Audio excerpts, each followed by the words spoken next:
Lecture du livre du prophète Ézéchiel. Ainsi parle le Seigneur Dieu. Je vais ouvrir vos tombeaux et je vous en ferai remonter, ô mon peuple, et je vous ramènerai sur la terre d'Israël. Vous saurez que je suis le Seigneur quand j'ouvrirai vos tombeaux et vous en ferai remonter, ô mon peuple. Je mettrai en vous mon esprit et vous vivrez. Je vous donnerai le repos sur votre terre. Alors vous saurez que je suis le Seigneur. J'ai parlé et je le ferai, oracle du Seigneur. Je vous rappelle le contexte historique. Le peuple est en exil à Babylone, au VIe siècle avant notre ère. Il se considère comme mort. Et c'est pourquoi Dieu parle de tombeaux. Et donc l'expression « je vais ouvrir vos tombeaux » signifie que Dieu va relever son peuple. Si vous avez la curiosité de vous reporter à votre Bible, au chapitre 37 du livre d'Ézéchiel, vous verrez que notre petit texte d'aujourd'hui fait suite à une vision du prophète, qu'on appelle la vision des ossements desséchés. Et le prophète en donne ici l'explication. Je vous rappelle la vision d'abord. Le prophète voit une immense armée morte, gisant dans la poussière. Et Dieu lui dit « Tes frères sont tellement désespérés dans leur exil qu'ils se disent morts, finis. Eh bien, moi, Dieu, je les relèverai. » Et toute cette vision et son explication que nous avons lue aujourd'hui évoquent cette captivité du peuple exilé à Babylone et son relèvement par Dieu. Car pour le prophète Ézéchiel, c'est une certitude. Le peuple ne peut pas être éliminé parce que Dieu lui a promis une alliance éternelle que rien ne pourra détruire. Et donc, quelles que soient les défaites, les brisures, les épreuves, on sait que le peuple survivra et qu'il retrouvera sa terre, parce qu'elle fait partie de la promesse. Je vais ouvrir vos tombeaux, ô mon peuple, je vous ramènerai sur la terre d'Israël. Au fond, ces phrases n'ont rien d'étonnant. Depuis toujours, le peuple d'Israël sait que son Dieu est fidèle.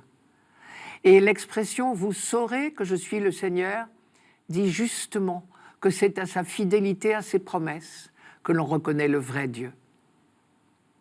Mais pourquoi répéter 2 fois à peu près les mêmes choses ? À dire vrai, la deuxième promesse ne se contente pas de répéter la première. Elle l'amplifie. Elle redit bien « j'ouvrirai vos tombeaux et je vous en ferai sortir, ô mon peuple. Je vous installerai sur votre terre et vous saurez que je suis le Seigneur. » Et tout cela, au fond, c'est le retour à l'état antérieur, avant le désastre de l'exil à Babylone. Mais dans la deuxième promesse, il y a autre chose. Il y a beaucoup plus. Il y a du neuf, du jamais vu. Je mettrai en vous mon esprit et vous vivrez. C'est la nouvelle alliance qui est dite là. Désormais, la loi d'amour sera inscrite non plus sur des tables de pierre, mais dans les cœurs. Ou pour reprendre une autre formule du même prophète Ézéchiel, les cœurs humains ne seront plus de pierre, mais de chair. Ici donc, il n'y a pas d'hésitation possible. La répétition de la formule « Ô mon peuple » montre clairement que ces 2 promesses annoncent un sursaut, une restauration du peuple. Il n'est pas question ici du tout d'une résurrection individuelle. Pas plus qu'aucun des prophètes de son époque, Ézéchiel n'envisage encore une chose pareille. En fait, le peuple d'Israël n'a découvert la foi en la résurrection qu'au IIe siècle avant Jésus-Christ. Jusque-là, on affirmait que les morts descendent au Sheol, un lieu sombre dont on ne sait rien. Mais aussi curieux que cela nous paraisse aujourd'hui, c'est un sujet dont on se préoccupait peu, car la mort individuelle n'atteint pas l'avenir du peuple. Or, pendant bien longtemps, c'est l'avenir du peuple et lui seul qui comptait. Quand quelqu'un mourait, on disait qu'il était couché avec ses pères, mais on n'envisageait pas de survie possible. En revanche, la survie du peuple a toujours été une certitude, puisque le peuple est porteur des promesses de Dieu. On peut dire que pendant des siècles, on s'est intéressé au lendemain du peuple et non à celui de l'individu. Pour croire en la résurrection individuelle, il faut combiner 2 éléments. D'abord, s'intéresser au sort de l'individu, ce qui n'était pas le cas du tout au début de l'histoire biblique. L'intérêt pour le sort de l'individu est une conquête, un progrès tardif. Ensuite, un deuxième élément est indispensable pour que naisse la foi en la résurrection. Il faut croire en un Dieu qui ne vous abandonne pas à la mort. Et cette certitude que Dieu n'abandonne jamais l'homme n'est pas née d'un coup. Elle s'est développée au rythme des événements concrets de l'histoire du peuple élu. L'expérience historique de l'Alliance est ce qui nourrit la foi d'Israël.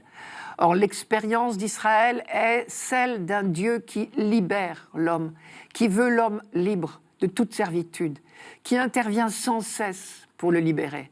Un Dieu fidèle qui ne se reprend jamais. C'est cette foi qui guide toutes les découvertes d'Israël. Elle en est le moteur.